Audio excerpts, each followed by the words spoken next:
Assalamualaikum, sahabat cerita.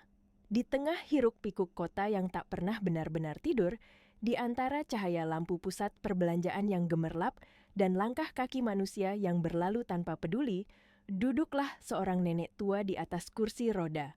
Tubuhnya rapuh dimakan usia, rambutnya memutih seluruhnya, dan wajahnya penuh keriput yang menyimpan kisah hidup panjang yang tidak semua orang sanggup mendengarnya. Namun, yang paling menyayat hati bukanlah usianya, melainkan sorot matanya.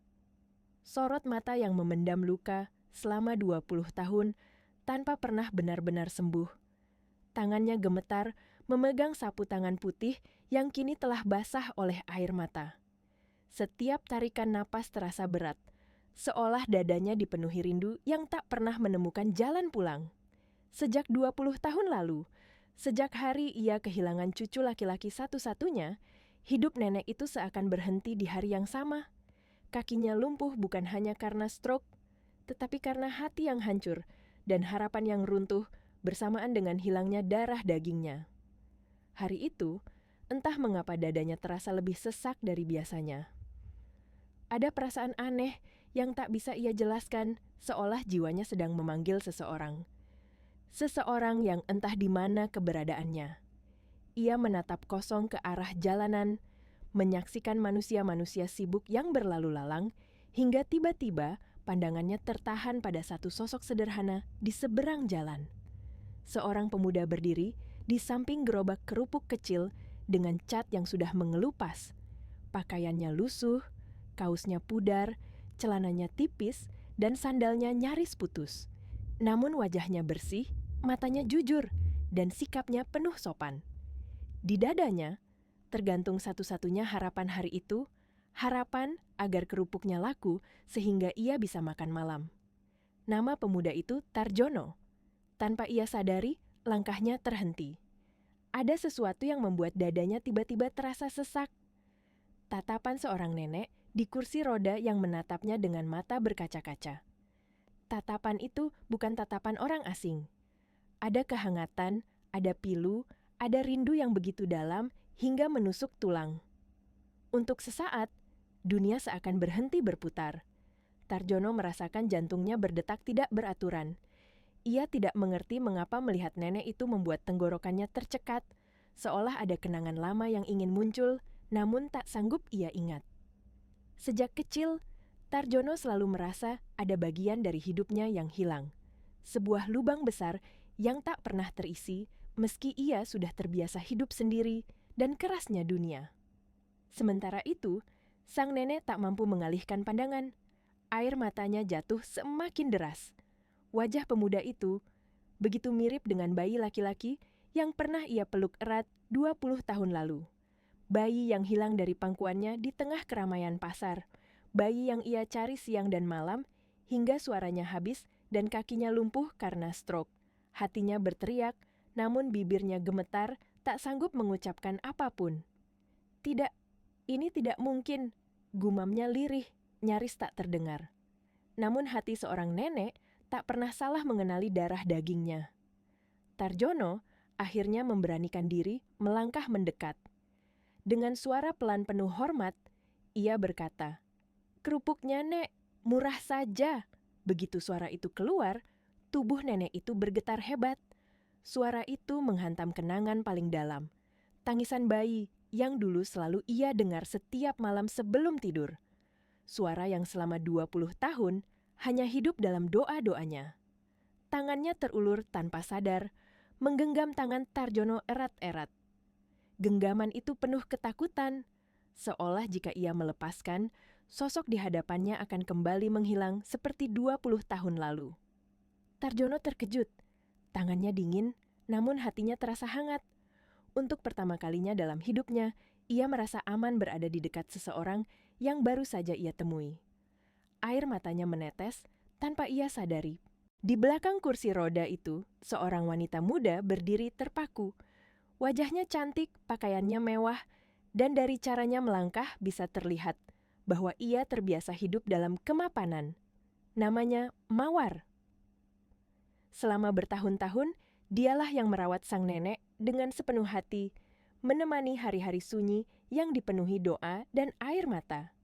Namun, apa yang ia lihat hari itu membuat napasnya tertahan. Ia belum pernah melihat nenek menangis seperti ini. Tangisan yang bukan sekadar kesedihan, melainkan kerinduan yang seolah akhirnya menemukan arah pulang. Mawar merasakan firasat aneh, merambat di dadanya. Ada sesuatu yang salah, namun sekaligus terasa begitu benar. Gaun mahal yang dikenakannya, tas bermerek yang menggantung di lengannya, semua terasa tak berarti ketika ia melihat bagaimana nenek yang selama ini ia rawat, tiba-tiba menggenggam tangan seorang penjual kerupuk lusuh, seolah menggenggam hidupnya sendiri. Selama ini, nenek selalu duduk diam, menatap foto bayi, memanggil nama cucunya dalam bisikan yang hampir tak terdengar. Namun hari itu, nenek terlihat hidup. Meski hidup itu lahir dari luka yang sangat dalam. Tangannya yang keriput menggenggam tangan Tarjono semakin erat. Seolah ada ketakutan mendalam bahwa pemuda itu akan lenyap bila ia berkedip sesaat. Bibir nenek bergetar, suaranya serak namun penuh harap. Kamu siapa, Nak?" tanyanya lirih. Tarjono menunduk. Ia tidak terbiasa ditanya dengan suara selembut itu. Seumur hidupnya, ia lebih sering diusir, dicurigai, bahkan dihina karena kemiskinannya. Dengan suara pelan, hampir berbisik, ia menjawab, "Nama saya Tarjono, Nek. Saya cuma jualan kerupuk." Kalimat sederhana itu justru menusuk hati nenek semakin dalam. Tangisnya pecah. Dalam benaknya terbayang cucu kecil yang dulu ia bayangkan akan tumbuh menjadi anak terpandang, hidup berkecukupan, dan tak pernah merasakan lapar. Namun kini, jika firasatnya benar, cucu itu berdiri di depannya sebagai penjual kerupuk dengan pakaian lusuh dan wajah lelah. Mawar melangkah mendekat, dadanya terasa sesak. Ia meletakkan tangannya di bahu nenek dengan lembut, mencoba menenangkan meski hatinya sendiri gemetar. "Nek, tenang dulu," ucapnya pelan. Namun di dalam dirinya, Mawar justru dilanda kegelisahan yang tak bisa ia jelaskan. Nenek itu mengangkat wajahnya, menatap Tarjono dari ujung rambut hingga kakinya. Tatapannya berhenti di satu titik, di leher Tarjono. Matanya membelalak, napasnya tercekat. Di sana, samar namun jelas, terlihat sebuah tanda lahir kecil, persis seperti tanda lahir cucunya yang hilang 20 tahun lalu.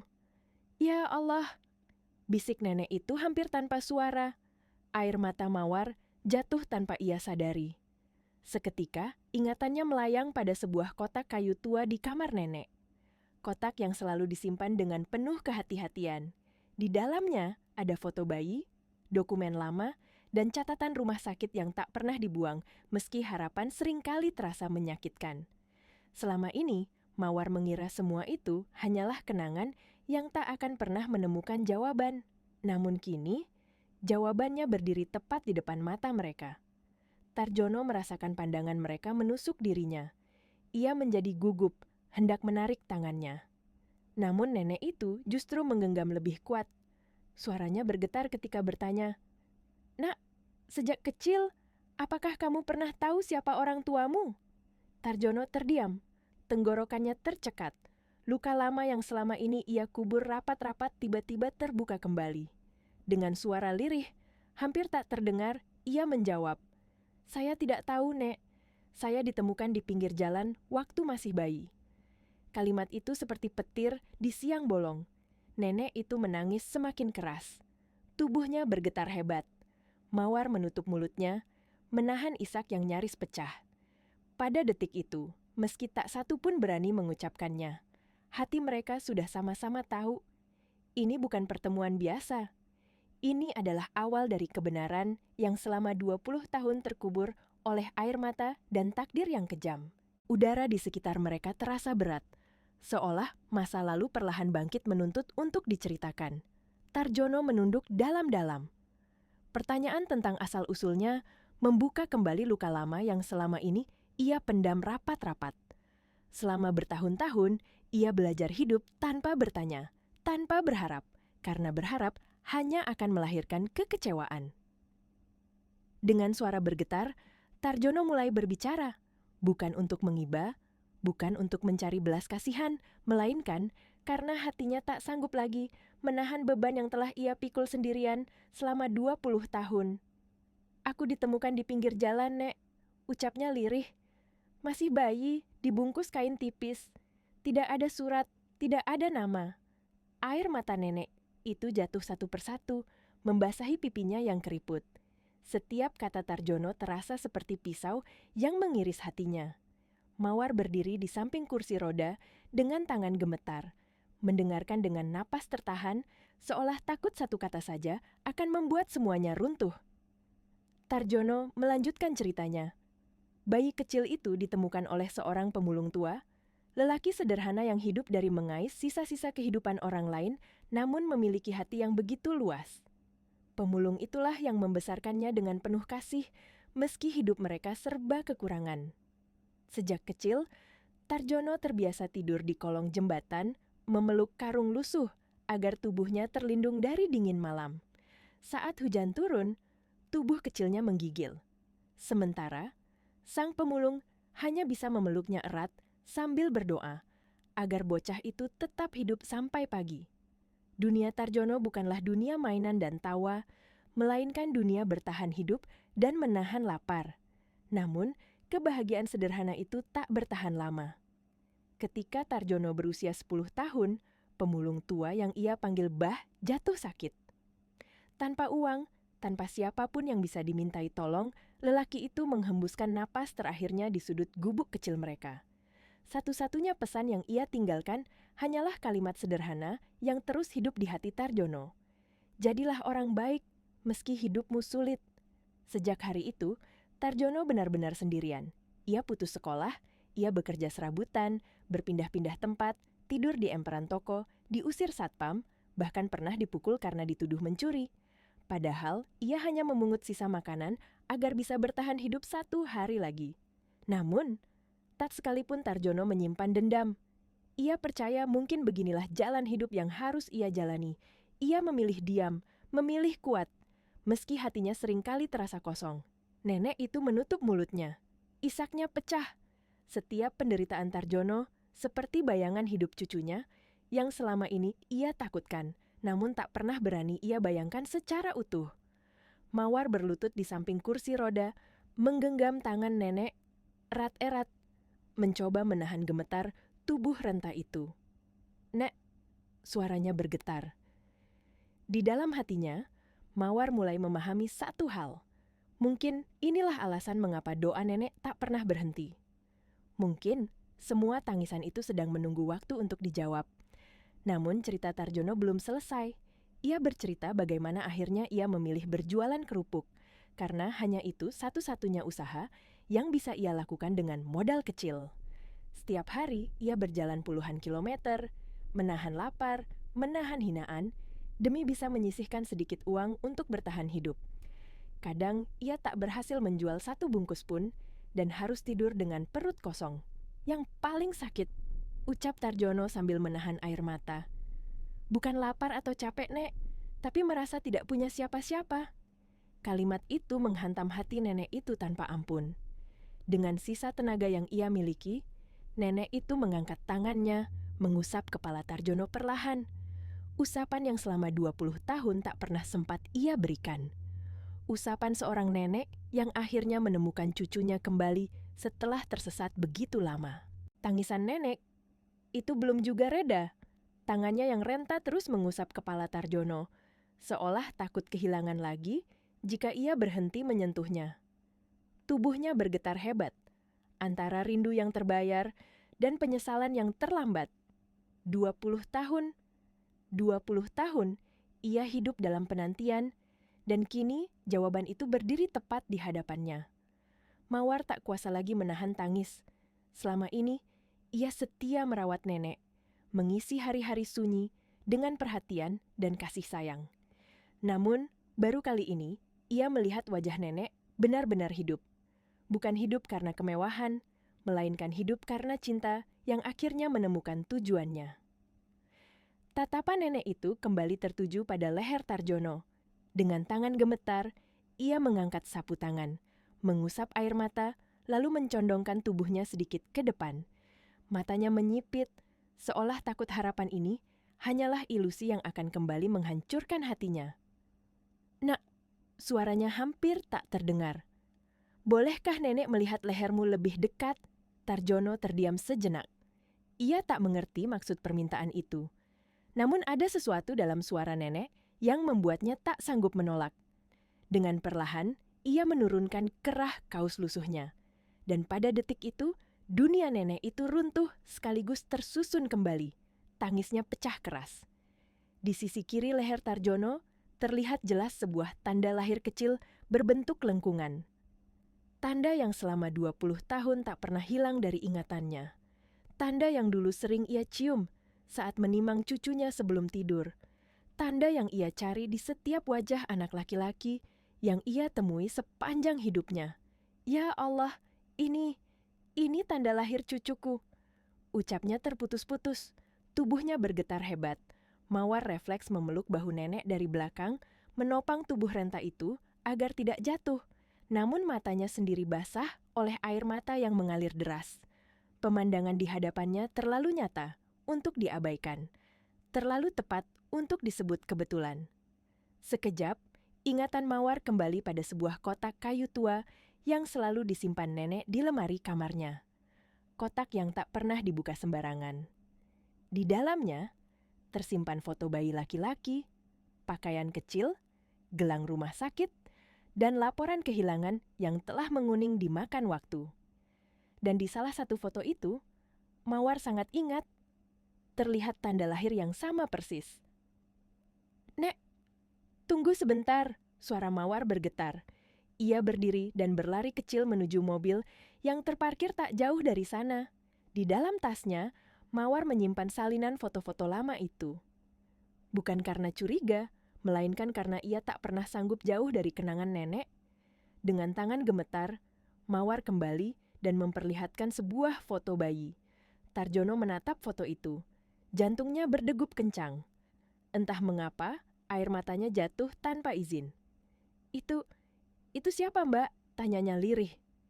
Nenek itu meraih foto tersebut, lalu menatap Tarjono dengan mata sembab namun penuh harap. Suaranya bergetar, namun penuh keyakinan. "Itu kamu, Nak, cucuku yang hilang 20 tahun lalu." Kata-kata itu mengguncang tubuh Tarjono. Dunia di sekelilingnya terasa berputar. Kakinya gemetar, langkahnya mundur satu tapak. Selama hidupnya, ia tak pernah berani bermimpi tentang keluarga. Dan kini, tiba-tiba, seorang nenek kaya raya berdiri di hadapannya, mengaku sebagai darah dagingnya sendiri. "Tidak mungkin," bisiknya. "Saya cuma penjual kerupuk." Mawar menahan tangis. Ia mendekat, berbicara dengan suara setenang mungkin. Ia tahu, kebenaran sebesar ini tak bisa dipaksakan dalam 1 detik. "Kami tidak akan memaksamu percaya sekarang," ucapnya lembut. "Tapi semua tanda, semuanya cocok." Nenek itu kembali meraih tangan Tarjono. Kali ini, genggamannya lembut, penuh keyakinan, dan kasih yang tak tergoyahkan. "Nenek tidak peduli kamu siapa sekarang, kaya atau miskin," ucapnya sambil menangis. "Kalau kamu benar cucuku, nenek sudah berdosa membiarkanmu hidup menderita selama ini." Tangis nenek itu kembali pecah. Tangis penyesalan, tangis kehilangan, dan tangis harapan yang akhirnya menemukan cahaya. Dan pada saat itu, meski belum ada pengakuan resmi, satu hal menjadi jelas. Kebenaran yang terkubur selama 20 tahun akhirnya mulai terungkap. Tarjono tak lagi sanggup menahan tubuhnya. Lututnya melemas, dan perlahan ia berlutut di hadapan nenek itu. Tangannya masih memeluk erat foto bayi yang kini ia tahu adalah dirinya sendiri. Air matanya jatuh membasahi aspal, bercampur dengan debu jalanan tempat ia selama ini mencari nafkah dan bertahan hidup. Kalau memang benar saya cucu nenek, suaranya patah, nyaris tak keluar. "Maafkan saya, karena belum bisa pulang lebih cepat." Kalimat itu menghancurkan pertahanan hati sang nenek. Dengan sisa tenaga yang ia miliki, nenek itu membuka kedua tangannya dan menarik Tarjono ke dalam pelukan. Pelukan yang tertunda selama 20 tahun. Tubuh renta itu bergetar hebat, namun pelukannya hangat, penuh kasih, penuh rindu, yang akhirnya menemukan jawaban. Orang-orang di sekitar mulai berhenti melangkah. Beberapa menatap dengan heran, sebagian lain ikut menitikkan air mata, meski tak sepenuhnya tahu apa yang sedang terjadi.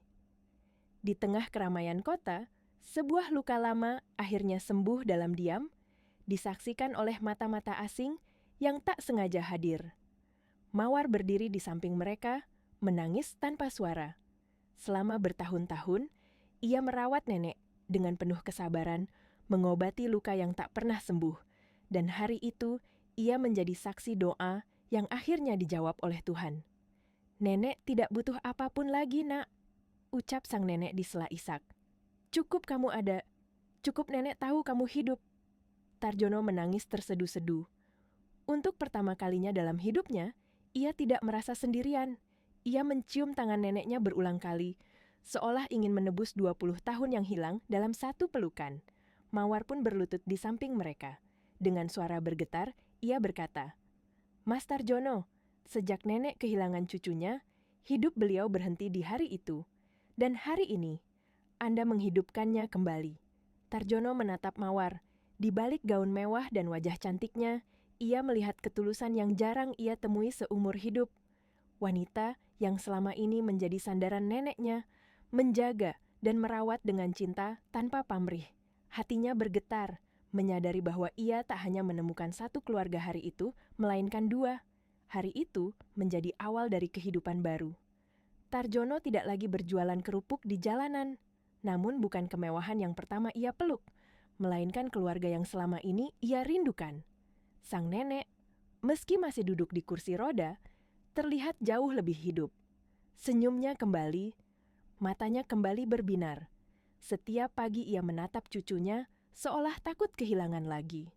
Mawar tetap berada di sisi mereka. Ia tidak pergi meski segalanya telah berubah. Ia percaya kebahagiaan sejati bukan tentang harta, melainkan tentang menyembuhkan luka orang-orang yang kita cintai. Suatu sore, nenek itu menggenggam tangan Tarjono dan Mawar bersamaan. "Terima kasih sudah pulang, Nak," ucapnya lembut. "Dan terima kasih sudah setia menjaga nenek selama ini." Air mata kembali jatuh. Namun kali ini bukan air mata kehilangan, melainkan air mata kelegaan dan syukur. Takdir memang kejam karena memisahkan mereka selama 20 tahun.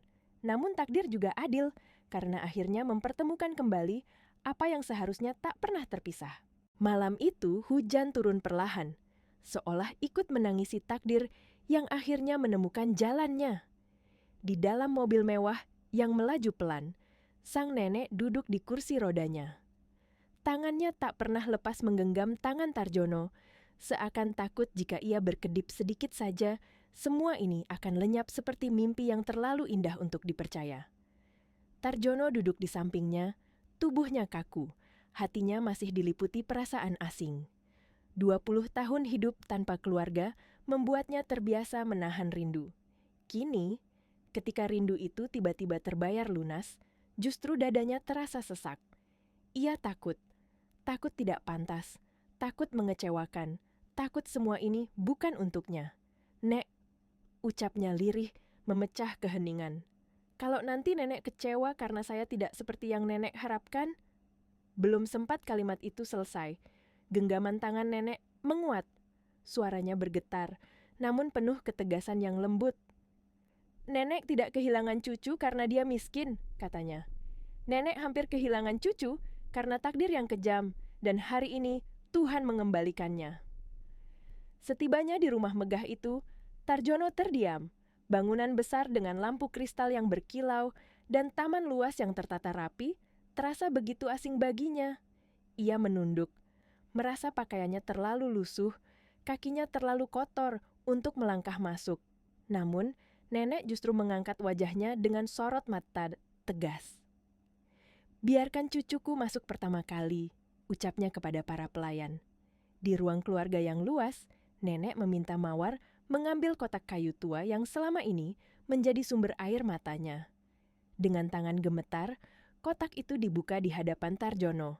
Di dalamnya terhampar foto bayi, pakaian kecil, gelang rumah sakit, dan laporan kehilangan yang telah menguning dimakan waktu. "Itu semua milikmu, Nak," ucap nenek sambil menangis. "Setiap malam nenek berdoa sambil memeluk benda-benda ini. Berharap kamu masih hidup." Tarjono tak kuasa lagi menahan dirinya. Tangis yang selama ini terpendam akhirnya pecah. Ia bersujud di hadapan neneknya, memeluk lutut renta itu seolah memeluk masa kecil yang tak pernah ia rasakan. Tangis seorang anak kecil yang selama ini terkurung di tubuh lelaki dewasa. "Aku tidak pernah tahu rasanya dipeluk keluarga," katanya terputus-putus. "Hari ini, aku pulang." Tangis itu menghancurkan hati Mawar. Selama bertahun-tahun ia menemani nenek, menghapus air mata, dan menjaga harapan agar tetap hidup. Namun baru malam itu, ia melihat nenek menangis dengan bahagia. Namun takdir belum selesai menguji. Tiba-tiba, nenek memegangi dadanya. Napasnya memburu. Tubuhnya melemah. Suasana berubah panik. Tarjono berteriak memanggil dokter, suaranya penuh ketakutan. Dalam kepanikan itu, nenek justru tersenyum menatap Tarjono. "Kalau ini adalah malam terakhir, Nenek," ucapnya terbata. "Nenek sudah siap, karena nenek sudah menemukanmu." Tarjono memeluk neneknya erat-erat, menangis sambil memohon agar Tuhan tidak mengambilnya sekarang. Mawar menggenggam tangan nenek, bibirnya bergetak dalam doa yang tak henti-henti. Beberapa saat kemudian, dokter datang. Setelah pemeriksaan panjang yang menegangkan, nenek dinyatakan selamat. Serangan itu hanyalah kelelahan emosional yang luar biasa. Tangis kembali pecah. Kali ini, tangis lega. Beberapa minggu berlalu sejak malam yang hampir merenggut nyawa nenek itu. Rumah besar yang dulu sunyi, kini dipenuhi langkah kaki, suara tawa yang tertahan, dan doa-doa yang tak lagi sendirian. Udara di dalamnya terasa berbeda, lebih hangat, seolah dinding-dindingnya ikut bernapas lega setelah 20 tahun menahan kesedihan. Pada sebuah acara keluarga besar, nenek duduk di kursi rodanya dengan wajah yang jauh lebih bercahaya. Tangannya menggenggam tangan Tarjono erat, seakan ingin memperkenalkannya bukan hanya pada keluarga, tetapi pada seluruh dunia. Dengan suara bergetar, namun penuh keyakinan, nenek mengumumkan bahwa Tarjono adalah cucu kandungnya yang hilang 20 tahun lalu. Ruangan itu terdiam. Beberapa orang menutup mulut, sebagian lain menunduk sambil menangis. Tak ada ejekan, tak ada keraguan.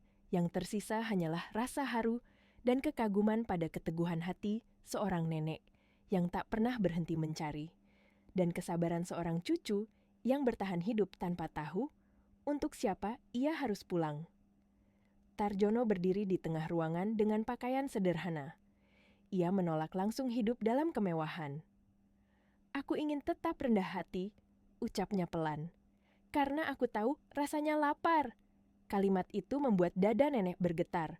Senyum bangga terukir di wajah renta itu. Ia tahu cucunya tumbuh menjadi manusia yang utuh, bukan karena harta, melainkan karena luka yang ditempa dengan kesabaran. Sore harinya, di taman rumah yang luas, nenek duduk di kursi roda, ditemani Tarjono dan Mawar. Matahari perlahan tenggelam, meninggalkan cahaya keemasan yang lembut.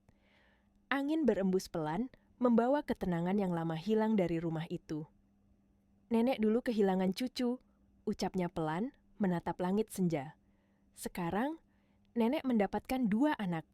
Mawar terkejut. Air matanya jatuh tanpa bisa ia tahan. Tarjono menggenggam tangan Mawar dan nenek bersamaan. Untuk pertama kalinya, ia merasakan arti kata keluarga yang sesungguhnya. Bukan tentang darah semata, melainkan tentang ketulusan yang bertahan dalam waktu yang panjang. Di bawah langit senja itu, luka 20 tahun akhirnya sembuh. Bukan oleh kekuasaan, bukan oleh kekayaan, melainkan oleh cinta yang tak pernah berhenti mencari jalan pulang. Malam kembali turun dengan tenang. Langit tampak lebih gelap. Namun hati di dalam rumah itu justru terasa terang. Nenek duduk di kursi rodanya, menatap Tarjono yang kini duduk tak jauh darinya. Tatapannya penuh kasih, seolah ingin menghafal setiap garis wajah cucunya. Takut jika suatu hari nanti takdir kembali mencoba merenggutnya. 20 tahun bukan waktu yang singkat. 20 tahun adalah usia sebuah kehidupan. Dan selama itu pula, doa nenek tak pernah berhenti menyebut satu nama, meski harapan seringkali terasa menyakitkan. Kini, doa itu berdiri nyata di hadapannya, bernapas, tersenyum, dan menggenggam tangannya dengan hangat. Tarjono menatap neneknya dengan mata yang masih basah. Dalam hatinya, ada rasa takut, ada ragu, namun juga ada kehangatan yang belum pernah ia rasakan seumur hidup. Selama ini, ia belajar kuat karena tak punya pilihan.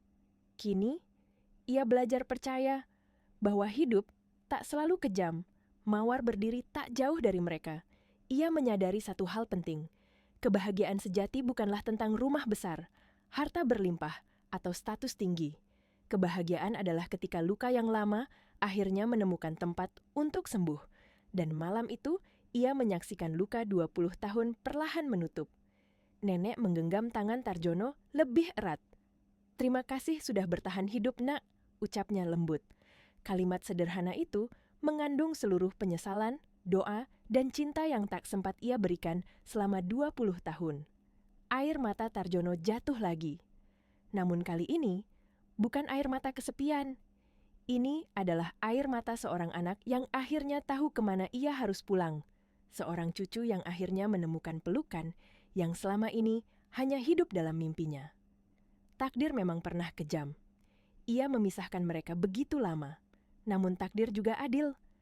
Karena pada akhirnya, ia mempertemukan kembali apa yang seharusnya tak pernah terpisah.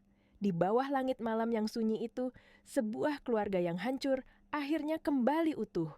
Dan kisah seorang penjual kerupuk miskin yang ternyata cucu seorang nenek milioner pun menjadi bukti bahwa darah, doa, dan cinta sejati tak pernah benar-benar hilang. Ia hanya menunggu waktu untuk pulang.